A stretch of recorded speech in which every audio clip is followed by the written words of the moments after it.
ভগবান যদিও সর্বত্র আছে বটে, কিন্তু তাকে আমরা জানতে পারি কেবল মানব চরিত্রের মধ্যে দিয়ে। তাই পবিত্রতা, সহিষ্ণুতা ও অধ্যাবসায় এই তিনটি সর্বোপরি প্রেম সিদ্ধি লাভের জন্য একান্ত আবশ্যক।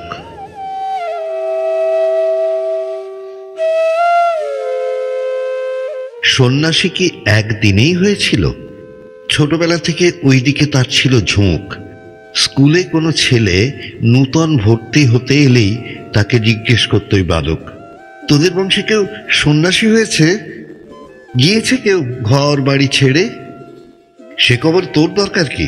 বাপের অগাধ আয়, আছিস রাজার হালে, তোর সন্ন্যাসীর খোঁজে দরকার কি? তোর বংশে আবার সন্ন্যাসী কি? বলতো ছেলের দল। কিচ্ছু জানিস না, আমার ঠাকুরদা দুর্গাচরণ দত্ত সন্ন্যাসী হয়ে চলে গেছিলেন। হ্যাঁ, আর সংসারে ফেরেননি।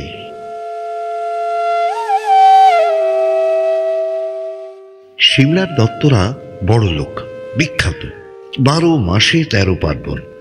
কলকাতার ধনীদের মধ্যে বেশ নামজাদা। সুপ্রিম কোর্টের উকিল রামমোহন দত্তের সময় বংশের প্রতিপত্তি খুব বেড়েছিল। ছেলে দুর্গাচরণ সংস্কৃত ও পার্সি এবং কাজ চলার মতো ইংরেজি শিখে বাপের মতো আইন ব্যবসায় লেগে গেলেন, কিন্তু ধনসম্পদ তাকে ঘরে রাখতে পারল না। 25 বছর বয়সেই তিনি সংসার ছেড়ে চলে গেলেন। 12 বছর পর সন্ন্যাসীদের নিয়ম অনুসারে একবার জন্মস্থান দেখতে আসেন। ছেলে বালক বিশ্বনাথের মাথায় আশীর্বাদ করে চলে যান। তার 1 বছর আগেই বিশ্বনাথ মাকে হারিয়েছিল। এহেন বংশের এহেন বাপের ছেলে হয়েও বিশ্বনাথ দত্ত গোঁড়া হিন্দু ছিলেন না। সংস্কৃত শেখার সঙ্গে সঙ্গে তিনি পার্সি ও ইংরেজি খুব ভালো করে শিখেছিলেন। এছাড়া কাজের জন্য তাকে এলাহাবাদ, দিল্লি, লাহোর ইত্যাদি স্থানে যেতে হতো। সেসব জায়গায় অনেক বড় বড় মুসলমানদের বাড়িতে থাকতেন, ফলে তাদের আদব কায়দা অনুকরণ করতেন। সেকালে ইংরেজি শেখা লোকেদের মতো খ্রিস্টানদের ধর্ম ও আচার ব্যবহারের দিকে টান ছিল। বনেদি হিন্দু বাড়ির পূজা পার্বণ, আচার বিচার সব বজায় রেখেছিলেন গৃহের কর্ত্রী ভুবনেশ্বরী দেবী। তিনি নিত্য শিব পূজা করতেন। বড় দুঃখ, ছেলে হয়নি। সকল সময় ওই চিন্তা। একদিন মহাদেবের আরাধনা শেষ।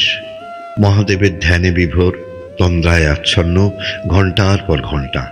হঠাৎ মনে হলো, দেবতা কোথায়? একটি সুন্দর ছোট্ট শিশু এগিয়ে আসছে কাছে, আরও কাছে, একেবারে এসে গেল তাঁর স্নেহাতুর কোলে। সুখের ঘুম গেল ভেঙে। জয় শিব, জয় শঙ্কর বলে ভূমিশয্যা থেকে পড়লেন উঠে।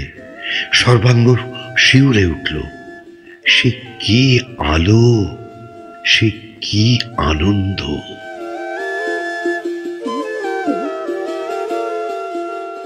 স্বামীজির ছেলেবেলার বিভিন্ন মজাদার ও শিক্ষণীয় গল্পের সম্ভারই আমাদের নিবেদন।